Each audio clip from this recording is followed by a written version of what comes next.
A Burmese python found in the Everglades is breaking records inside and out. Measuring a shiver-inducing 17 feet 7 inches and weighing nearly 165 pounds, the monstrous snake was also carrying 87 eggs. According to the Sun Sentinel, this latest python had been tagged and released back into the wild to help scientists ferret out the snake's breeding grounds. Why?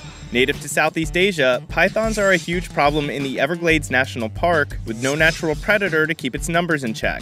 So scientists are working to learn more and curb python populations. Biologists estimate that thousands of pythons, possibly hundreds of thousands, are loose in the southern part of the state, introduced into the region by pet owners who couldn't take care of them anymore.